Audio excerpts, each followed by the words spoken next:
Welcome back to my YouTube family. तो दोस्तों आज मैं आप लोगों के लिए लेकर आई हूँ ड्रामा सीरियल वैश्य की एपिसोड नंबर 8 का मज़ेदार सा रिव्यू। दोस्तों एक तरफ तो सोबिया की बड़ी बड़ी ख्वाहिशें जो कि कभी पूरी हो ही नहीं सकती, उसको तो अपनी अम्मा और अपनी बहन से बहुत सी शिकायतें और ख़ास तौर पे अपने अब्बा से जो कि भरी जवानी में मर गया था कि हमारे पास इतने पैसे भी नहीं हैं कि हम अपनी खुशियों को अच्छे तरीके से सेलिब्रेट कर सकें, क्योंकि उसकी बड़ी बहन शाइस्ता की शादी हो रही होती है और वो उसके कान भर रही होती है कि अम्मा से बहुत सारे पैसे और अपना जहेज़ लेकर जाना। ऐसे ही सीधी मासूम गाय बनकर हाँ में हाँ मिलाकर फ़ौरन से किसी ऐसे बंदे से शादी ना कर लेना जो हमारे अब्बा जैसा निकले। शाइस्ता को सोबिया की ये बातें पसंद नहीं आती। वो कहती है अब तो अब्बा का पीछा छोड़ दो, लेकिन सोबिया कहती है ठीक है अम्मी को समझाएं, हम आपकी शादी बहुत धूमधाम से करेंगे। लेकिन शाइस्ता कहती है मुझे ऐसी चीज़ों का कोई शौक़ नहीं है और प्लीज़ तुम भी जाकर अम्मी से कोई ऐसी बात मत करना जिसकी वजह से वो परेशान हो जाए। तो यहाँ पर शाइस्ता की अम्मी उसे आवाज़ें दे रही होती है तो शाइस्ता चली जाती है। दूसरी तरफ जो है मजीद अपने बेटे आमिर से कह रहा होता है कि मैंने तुम्हारे बाहर जाने का पूरा बंदोबस्त कर लिया है, अब तुम बस तैयारी करो और टेस्ट की अच्छे से तैयारी करना, बस मुझे कुछ नहीं सुनना, तुमने हर हाल में टेस्ट पास करना है ताकि तुम्हें बहुत बड़ी यूनिवर्सिटी में एडमिशन मिल जाए और तुम एक बिजनेसमैन बन जाओ। मैं चाहता हूँ मेरा बिजनेस तुम संभालो। तो दूसरी तरफ जो है आमिर अपने अब्बू से कह रहा होता है कि अब्बू देखें सबसे अच्छे नंबर जो हैं आसिफ के हैं और मैं चाहता हूं कि मेरे भाई को भी आप मेरे साथ बाहर भेजें ताकि वो भी अपनी स्टडी कंप्लीट कर सके, और उसको तो वैसे भी बाहर जाने का बहुत शौक़ है। ये आप गलत कर रहे हैं कि उसको यहाँ पर पढ़ाना चाहते हैं, मुझे बाहर भेज रहे हैं, जबकि मेरे नंबर तो इतने अच्छे भी नहीं हैं, उसे तो स्कॉलरशिप भी मिल सकता है। यही बात तो मजीद को पसंद नहीं है कि आसिफ इतना ज़हीन और इंटेलिजेंट बच्चा है, उसने इतने अच्छे नंबर लिए, अब वो उसे किसी सूरत भी आमिर से आगे नहीं देख सकता, इसलिए वो किसी सूरत ये नहीं मान रहा होता कि वो आसिफ को बाहर भेजे। ये सारी बातें आसिफ भी छुपकर सुन रहा होता है। हाँ आमिर अपने अब्बू को ये कहते हैं ठीक है बाबा, मुझे इस चीज़ पे कोई एतराज़ नहीं है कि आसिफ छोटा था, आपने उसके सर पर हाथ रखा, अगर आप हाथ ना रखते तो वो भूखा ही मर जाता। ये सारी बातें आसिफ सुन रहा होता है लेकिन उसे दुख हो रहा होता है। तो यहाँ पर मजीद कहता है मुझे तो तुम दोनों भाइयों की समझ नहीं आती, एक तरफ तुम हो एक तरफ वो है। तो यहाँ पर जो है आमिर अपने अब्बू से साफ साफ पूछता तो आपने पक्का इरादा कर लिया, आपने जो है आसिफ को मेरे साथ नहीं भेजना। उसका अब्बू कहते हैं जाके चुप करके मेरे लिए चाय बनवा कर लेकर आओ और मुझे इस टॉपिक पर कोई बात नहीं करनी। आसिफ ये सुनकर चला जाता है। तो दूसरी तरफ आसिफ बहुत ज़्यादा परेशान होता है क्योंकि उसे बाहर पढ़ने का बहुत शौक़ है। वो चाहता है कि मैं कुछ पढ़कर बन जाऊँ और अपनी अम्मी का सहारा बनूँ। वो अपनी अम्मी से भी इस सिलसिले में बात करता है कि बाबा से बात करें, मेरे लिए थोड़े से पैसों का बंदोबस्त कर दें ताकि मैं बाहर जाकर अपनी स्टडी कंप्लीट कर सकूं, लेकिन मैं वादा करता हूं उनको बार बार पैसों के लिए तंग नहीं करूंगा। मैं बाहर जाकर कोई जॉब ढूंढ लूँगा और फिर अपनी स्टडी भी खुद से करूंगा। और हाँ, जिन बच्चों के अच्छे नंबर होते उनको स्कॉलरशिप भी मिल जाता है, लेकिन उसकी अम्मी चाहती तो है कि उसका बेटा अच्छी तालीम हासिल करे क्योंकि आसिफ बहुत ज़हीन और इंटेलिजेंट बच्चा है। लेकिन वो क्या कर सकती है, मजीद उसकी बात नहीं सुनेगा। वो आसिफ को ये हौसला तो दे देती है ठीक है मैं तुम्हारे बाबा से बात करूंगी। तो दूसरी तरफ आसिफ अपने सुतेले अब्बू की बात सोच सोचकर हलकान हो रहा होता है और उसे शदीद गुस्सा आ रहा होता है कि वो करे तो क्या करे। दूसरी तरफ जो है ताहिर आ रहा होता है कि सोबिया उससे टकरा जाती है। ताहिर उसे कहते हैं देख के नहीं चल सकती तुम। सोबिया उसे ही इल्ज़ाम दे देती है कि सब तुम्हारी वजह से हुआ और मुझसे ज़्यादा ना बात मत करो, मेरा टाइम वेस्ट नहीं करो, मुझे फुप्पो ने बुलाया, मैं उससे मिलने जा रही हूँ। लेकिन यहाँ पर ताहिर जो है सोबिया को कहता है कि अम्मी तो घर पर नहीं है। सोबिया कहती है फुप्पो जान भी ना मुझे बुलाकर चली जाती हैं, आखिर उन्हें क्या काम था।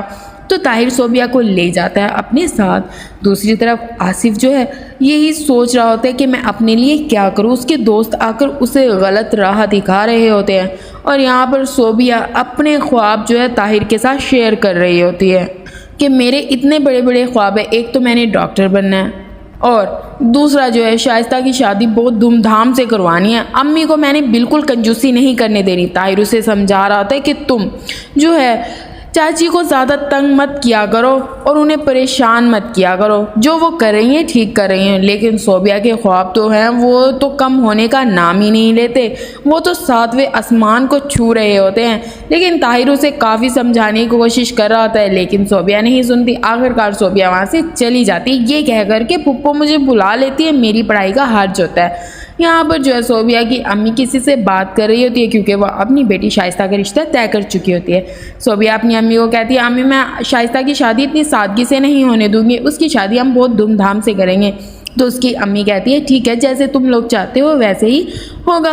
तो दूसरी तरफ मजीद जो है जहाँ पर शाइस्ता का रिश्ता तय होता है वहाँ की इन्वेस्टिगेशन करवा रहा होता है कि ये लड़का कैसा है। आखिरकार रिश्ता हो जाता है और शाइस्ता की शादी हो रही होती है। सोबिया उसे बार बार ये कहने की कोशिश कर रही होती है कि अभी भी वक्त है, इनकार कर दो, घर से भाग जाओ और अपनी स्टडी कंप्लीट करो।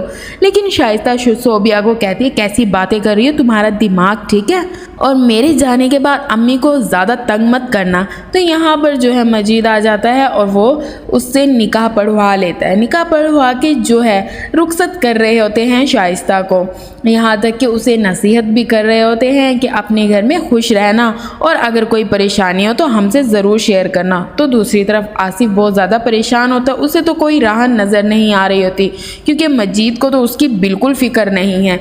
दूसरी तरफ जो है सोबिया आती है और कहती है अपनी अम्मी को, मैंने आप लोगों से कहा था कि हमें शाइस्ता की शादी बहुत धूमधाम से करनी है, लेकिन उसका ताया उसे समझाता है बेटा हमने शाइस्ता के अकाउंट में इतना पैसा डलवा दिया कि वो अपनी मर्ज़ी से अपनी चीज़ें खरीद सकती है।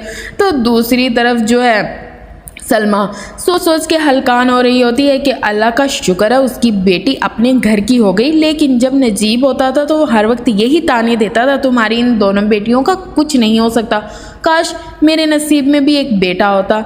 लेकिन वो इस चीज़ के लिए खुश होती है कि उसकी बेटी अपने घर की हो गई। तो दूसरी तरफ आमिर बार बार अपने अब्बू से एक ही बात कर रहा होता है कि आसिफ को भी मेरे साथ बाहर भेज दें। तो वहाँ पर आसिफ भी आ जाता है। आसिफ अपने सुतेले अब्बू को कहते हैं ज़रा जेब ढीली करे, कुछ पैसा निकाले, मुझे भी बाहर जाना है। लेकिन मजीद तो उसे साफ साफ मना कर देता है और आमिर को कहते हैं ये बहुत बदतमीज़ है, देखो कैसे मुझसे बदतमीज़ी से बात करता है। लेकिन आमिर वहाँ से चला जाता है और कहता है मुझे तो आप लोगों की समझ नहीं आती, मैं अभी अम्मी से बात करता हूँ। क्योंकि आमिर जो है वो अपनी अम्मी मुनीरा से बहुत प्यार करता है, उसने कभी भी उसे सतीली माँ नहीं समझा। लेकिन मजीद ने हमेशा आमिर और आसिफ में फ़र्क ही रखा है। तो दूसरी तरफ सोबिया को तो अपने घर में भी कीड़े निकालने की आदत है। अपनी अम्मी को कह रही होती है कि घर की चीज़ें आप तब्दील कर लें, जब कोई आता है तो ये सारी पुरानी चीज़ें होती हैं। यहाँ पर सलमा सोबिया को कहती है हाँ तुम्हारी माँ भी अब बूढ़ी हो गई है, माँ भी नई लेकर आ जाओ। तो सोबिया कहती है अम्मी ऐसी बातें मत किया करें। तो दूसरी तरफ मजीद जो है सलमा को कह रहे होते हैं भाभी आप फिक्र मत किया करें, एक बेटी की जिम्मेदारी का बोझ जो है सर से उतर गया है। दूसरी जो है वो पढ़ना चाहती है, उसको पढ़ने दें, जब वो पढ़ लेगी तो देखा जाएगा, उसके लिए भी कुछ ना कुछ अच्छा हो जाएगा। तो दूसरी तरफ सोबिया अपनी अम्मी को कह रही होती है कि अम्मी मुझसे शादी की बातें मत किया करें, मुझे कोई शौक़ नहीं है अभी शादी वादी करने का, ठीक है, मुझे पढ़ने का शौक़ है और वैसे भी मैंने डॉक्टर बनना है। तो मेरे लिए ये दुआ किया करें कि मैं डॉक्टर बन जाओ और मेरा मेडिकल में एडमिशन हो जाए। मेरे बहुत से ख्वाब है जो कि मैं पूरा करना चाहती हूँ। तो यहाँ पर सलमा कहती है मेरी सारी दुआएं तुम्हारे साथ है, तुम फिक्र मत करो।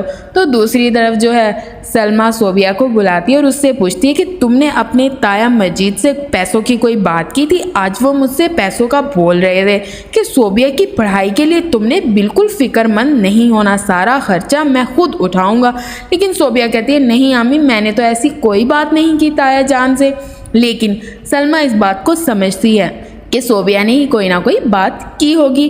अब सोबिया की सारी जिम्मेदारी तो उसके ताया ने ही उठा ली है, लेकिन उसने यहाँ पर आसिफ का हक मारा है और ये बात तो आसिफ को बिल्कुल पसंद नहीं आएगी।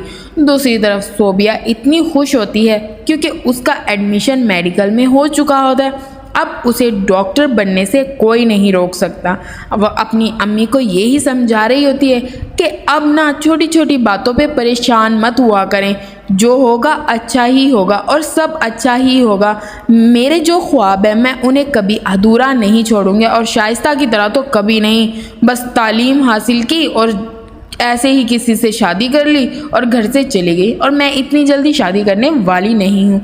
यहाँ पर सोबिया तो अपनी अम्मी को साफ साफ ये चीज़ मना कर देती है कि मेरी शादी के बारे में सोचना मत। तो दोस्तों उम्मीद करती हूँ ये एपिसोड आपको अच्छा लगा होगा। नेक्स्ट एपिसोड के लिए हमें सब्सक्राइब करना मत भूलना। अपना ख्याल रखना।